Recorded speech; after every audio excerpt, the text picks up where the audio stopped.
ዲሲፕሊን ምክንያት እንጂ የትግል ውጤት አይደለም። ሁልጊዜም ጠዋት ለመነሳት የምትቸገረው ጠዋት የምትነሳበት ጠንካራ ምክንያት ስለሌለ ነው። ሁልጊዜም ስፖርት ለመስራት የምትቸገረው ስፖርት የምትሰራበት ጠንካራ ምክንያት ስለሌለ ነው። ሁልጊዜም በየቀኑ ለማንበብ የምትቸገረው በየቀኑ የምታነበት ጠንካራ ምክንያት ስለሌለ ነው። ዲሲፕሊን ኢዝ ኖት ኤ ሪዛልት ኦፍ ፎርስ ኢት ኢዝ ኤ ሪዛልት ኦፍ ሚኒንግ ኤንድ ፐርፐዝ። ስለዚህ በየትኛውም ኤሪያ ኦፍ ላይፍ ዲሲፕሊን ለመሆን ከመሞከር በፊት በቅድሚያ you need to find your reason to be disciplined። ደግሞ ዲሲፕሊን የምትሆንበትን ምክንያት ካወቃችሁ በኋላ ዲሲፕሊን ለመሆን የሚረዳችሁ በቀላሉ ማለት ነው ካለምንም ትግል ዲሲፕሊን ለመሆን የሚረዳችሁን 3 መንገዶች በዚህ ቪዲዮ የማሳያችሁ ይሆናል ማለት ነው። እስከ ቪዲዮ መጨረሻ ድረስ አብራችሁ ቆዩ። ለቻናሉ አዲስ የሆናችሁ ብስራት እባላለሁ። 4ኛ ዓመት የሕክምና ተማሪ ዲያቆን እንዲሁም ፊትነስ ኢንቱዚያስት ነኝ። ወደ ቪዲዮ እናልፋለን።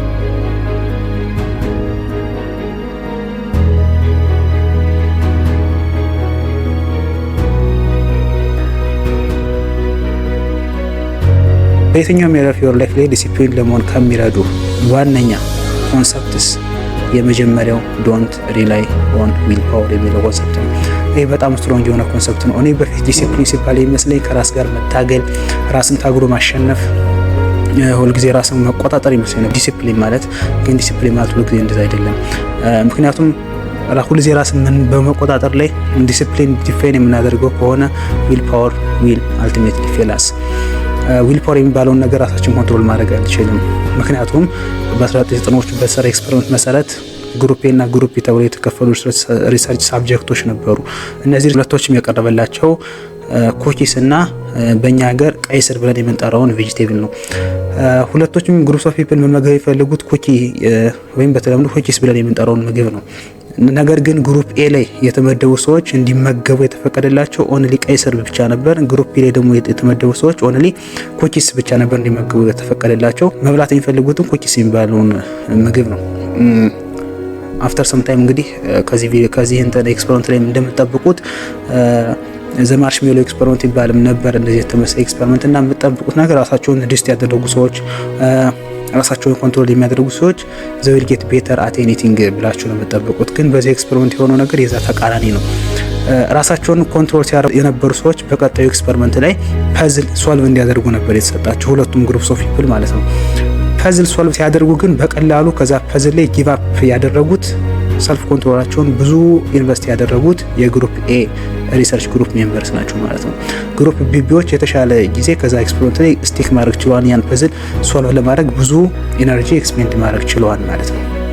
ስለዚህ ዊል ፓወር ኢዝ ላይክ ባትሪ። ዊል ፓወር ዘሞር እየተጠቀምነው በሄድነው ቁጥር ዘሞር ዲፕሊትድ እየሆነ ነው የሚሄደው፣ ዘሞር እያለቀ ነው የሚሄደው። ስለዚህ የሆነ ኤሪያ ኦፍ ላይፍ ላይ ብዙ ምንታገል ከሆነ ራሳችንን ኮንትሮል ለማድረግ ብዙ ምንጨነቅ ከሆነ የሆነ ኤሪያ ኦፍ አወር ላይፍ ላይ ሰፈር እናደርጋለን። አልበርት አንስታይን እንደሚለው ክሌቨር ፒፕል ሶልቭ ዘ ፕሮብለም፣ ኢንተሊጀንት ፒፕል አቮይድ ዘ ፕሮብለም ይላል። በቅድሚያ ያን ቴምፕቴሽን ማድረግ ነው፣ አቮይድ ማድረግ ነው ዘ ቤተር ሶሉሽን። እንዴት አድርገን አቮይድ እናድርገው? ባይ ክሬቲንግ ዘ ሲስተምስ ኤንድ ኢንቫይሮንመንትስ ዛት ዊል ፎርስ አስ ቱ ቢ ዲሲፕሊንድ። እንዴት አድርገን ያን ኢንቫይሮንመንት ክሬት እናድርገው? ፎር ኤግዛምፕል ሁልጊዜ ቲክቶክ ላለማየት ከራሳችን ጋር ከመታገላችን በፊት ዋይ ኖት ዊ አንኢንስታል ዘ አፕ። ኢት ኢዝ ሲምፕል ማለት ነው። ሁልጊዜም ያን ነገር ላለማድረግ ከመታገላችን በፊት ያን ነገር ከኛ ከሳይታችን ውስጥ ማስወገድ ማለት ነው። በቃ ያን ነገር ለምሳሌ ቦዲ ቢልደርስ ሁልጊዜ ናቹራል የሆኑ ምግቦችን ለመብላት ሄልዚ የሆኑ ምግቦችን ለመብላት አይቸገሩም። ምክንያቱም ሌሎችን ጀንክ ፉዶችን አቮይድ ስለሚያደርጉ ነው። ጀንክ ፉድ ከቤታቸው ከፍሪጃቸው አስቀምጠው ዛሬ አልበለውም እያሉ መታገል ኢዝ ኖት ቤተር ዋይ ቱ ቢ ዲሲፕሊንድ ማለት ነው። እናንተም በየትኛውም ኤሪያ ኦፍ ላይፍ ዲሲፕሊን መሆን በፈለጋችሁበት ኤሪያ ኦፍ ላይፍ ላይ ወደ ትግል ከመግባታችሁ በፊት ያን ትግል ማስወገድ ኢዝ ዘ ቤተር ኦፕሽን። ክሬቲንግ ኤ ሲስተም ኤንድ ኢንቫይሮንመንት ኢዝ ኤ መስት ማለት ነው። ሁለተኛው ደግሞ ዶንት ሜክ ኤክሰፕሽንስ። ዶንት ሜክ ኤክሰፕሽንስ ምን ማለት ነው? 100% ኢዝ ኢዜር ዛን 99% የሚባል አባባል ሰምታችሁ ሊሆን ይችላል። 100% ከ99% ቀላል ነው። ምክንያቱም ለአንድ ነገር ላይ 100% ኮሚትድ ከሆናችሁበት በየቀኑ ይሄን ነገር ላድርገው ወይስ አላድርገው የሚባል ዳይሌማ ውስጥ አትገቡ። ያን ነገር እንደምታደርጉ ታውቁታላችሁ። ዋትኤቨር ዘ ሲቹዌሽን ሃውኤቨር ዘ ሲቹዌሽን ያን ነገር እንደምታደርጉት እርግጠኛ ናችሁ። ሁልጊዜም ጠዋት የምትነሱ ከሆነ ሁልጊዜም 11 ሰዓት የምትነሱ ከሆነ ምንም ይፈጠር 11 ሰዓት ትነሳላችሁ። 99% ከሆነ ግን ወይም 90% ከሆነ ግን ያን ነገር አፕላይ የምታደርጉት የሆኑ ቀናት ላይ ከራሳችሁ ጋር ኔጎሽት ታደርጋላችሁ። ዛሬ ልነሳ ወይስ ልተው? ዛሬ ስፖርት ቤት ልሂድ ወይስ ልተው? ይሄ ዳይሌማ ምን ይፈጥራል መሰላችሁ? ሜንታል ፋቲግ ይፈጥራል። ለሎንግ ተርም ያን ነገር ስቲክ እንዳታደርጉበት። ደግሞ አእምሮ ደግሞ በጣም ጥሩ ከሆነበት አንደኛው አስፔክት አንዱ ራሳችሁን ያሳምናችኋል። መጥፎ ነገርም እየሰራችሁ ቢሆን ስንፍናም ቢሆን ያ ነገር አልቲሜትሊ ያሳምናችኋል ማለት ነው። ያን ነገር እንድትሰሩት you are doing good ስለደከመህ እኮ ነው ምናምን እያሉ ኮምፎርት የሚያደርጉ ሪዝኖችን ስለሚሰጣችሁ ከራሳችሁ ጋር ኔጎሼት እንድታደርጉ ድል የምትፈጥሩበትን ማንኛውም ወይ መዝጋት አለባችሁ። ለዚህ 100% ስቲክ አድርጉ። ኤክሴፕሽኖችን ሜክ የምታደርጉበት ምክንያት ምን መሰላችሁ? ኤክሴፕሽንስ ምን ያህል ዲፈረንስ ሜክ እንደሚያደርግ ስላልተረዳችሁ። ቦብ ፕሮክተር ዩር ቦርን ሪች በሚለው መጽሐፉ ላይ ስለ ሬዘርስ ኢጅ የሚባለው አይዲያ ያወራል። ሬዘርስ ኢጅ አይዲያ የሚባለው በዊኒንግ እና በሉዚንግ ሰክሰስፉል በመሆንና ሰክሰስፉል ባለመሆን መካከል ያለው ጋፕ እንደምታስቡት ትልቅ አይደለም ይላል። rather it is as fine as razor's edge እንደ ምላጭ ጠርዝ በጣም የቀጠነ ጋፕ ነው ያለው በማሸነፍና በመሸነፍ መካከል። ግን በውጤት ስናየው ግን ሲግኒፊካንት መስሎ ይታየናል። ለምሳሌ 8 የ100 ሜትር ሯጮች በአንድ ትራክ ላይ ሲወዳደሩ አንደኛም ሆነ 8ኛ የሚወጣው ሯጭ ዲፈረንሳቸው ፍራክሽን ኦፍ ሰከንድ ነው። ነገር ግን ሪዛልቱን ብታዩት አርኒንግስ ወይም ሽልማቱን ብታዩት በጣም ሲግኒፊካንት የሆነ ቁጥር ልዩነት ነው ያለው። በህይወቱም ተመሳሳይ አይነት አይዲያ ነው ያለው። ሰክሰስፉል ፒፕል የምንላቸው ፍሮም ኖት ሶ ሰክሰስፉል ፒፕል ልዩነታቸው በኢፈርት ደረጃ በጣም ሚኒማል ሊሆን ይችላል፣ ነገር ግን በሪዛልት ደረጃ በጣም ሲግኒፊካንት የሆነ የሪዛልት ዲፈረንስ ነው ያላቸው። ይህን ደግሞ ዲፈረንስ ያመጣው እነዚህ ኤክሴፕሽንስ ብለን የምንጠራቸው ነገሮች ናቸው። እኛ ደከም ብለን የምንተዋቸው ደባኛም ብለን የምንተዋቸው ነገሮች ዊል ሜክ ሲግኒፊካንት ዲፈረንስ። ሁለተኛው ደግሞ ወይም ዘ ላስት አይዲያ ኢዝ አቮይድ ኦል ኦር ኖት ፕሪንሲፕል። ኦል ኦር ኖት ፕሪንሲፕል አቮይድ ማድረግ ለኮንሲስተንሲ ያለው ኢፌክት በጣም ከመናገራችሁ በላይ ነው።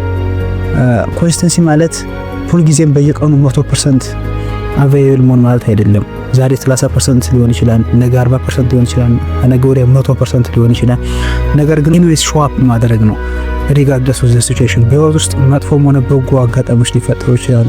አንድ ነገር ፕላን ያደረግነውን ነገር ፕላን ባደረግነው ኤክስተንት ልክ መስራት ላንችል እንችላለን። ያን ነገር ከመተዋችን በፊት ዛሬ ሙሉ ለሙሉ ያን ነገር ለመስራት ጊዜ ወይም ኢነርጂ የለኝ ብለን ከመተዋችን በፊት ባለን ጊዜ ለ30 ደቂቃም ሆነ ለ10 ደቂቃም ሆነ ያንን ቼን ያንን ሀቢት ማስቀጠል ብንችል ለኮንሲስተንሲ ለዲሲፕሊን በጣም ትልቅ የሆነ ሲግኒፊካንት ቡስት ነው የሚኖረው። ኦል ኦር ኖት ፕሪንሲፕል የሚከተሉ ሰዎች ጊዜ ከሌላችሁ በቃ ዛሬ ጊዜ የለኝ ብሎ ያን ነገር ስኪፕ ነው የሚያደርጉት። ግን ኦል ኦር ኖት ፕሪንሲፕል የማይከተሉ ሰዎች ግን ይህን ነገር አቮይድ የምናደርገው ከሆነ ግን ኢቭን ዞ ዛሬ ያን ነገር ለመስራት ትንሽ ጊዜ እንኳን ቢኖረንም ቼኑን ብሬክ ላለማድረግ ስፖርት ቤት ለ30 ደቂቃ ለ10 ደቂቃ ሰርተን እንመለሳለን። ነገር ግን ኦል ኦር ኖት ፕሪንሲፕል ታክ የምንከተል ከሆነ ግን ዛሬ ጊዜ የለንም፣ አንድ ሰዓት የሚያስተናግድ ጊዜ የለንም፣ ስለዚህ ምን እናድርግ እንመለስና ነገር ስኪፕ ማድረግ ይመጣል ማለት ነው። ይሄ ደግሞ ለዲሲፕሊን ለኮንሲስተንሲ በጣም ሌታል የሆነ ኮንሰፕት ነው። ኦል ኦር ኖት ፕሪንሲፕል የሚሰራበት አጋጣሚ አለ በሌሎች ኤሪያ ኦፍ ዮር ላይፍ ታይምስ ጎ ኦል የሚባል ነገር አለ። ግን ፎር ዘ ዲሲፕሊን ፎር ዘ ኮንሲስተንሲ ኦል ኦር ኖት የሚባለው ፕሪንሲፕል አስወግዱ። ስለዚህ ከዚህ ቪዲዮ መውሰድ ያለባችሁ ኪ ቴክአዌይ በቅድሚያ ዲሲፕሊን ለመሆን ከመታገላችሁ በፊት ዲሲፕሊን ለመሆን በጣም ከመፈለጋችሁ በፊት ዲሲፕሊን የምትሆኑበትን ሪዝን መጀመሪያ ወቁት። ከዛ በኋላ ዛሬ ነገርኳችሁ 3 ሜተድስ ወይም 3 ቴክኒክስ አፕላይ አድርጉ። እነዚህን አፕላይ ካደረጋችሁ ትረስት ሚ ዲሲፕሊን መሆን አያስቸግራችሁም። ቪዲዮ እስከ መጨረሻው ስለተከታተላችሁ አመሰግናለሁ። ሃቭ ኤ ናይስ ታይም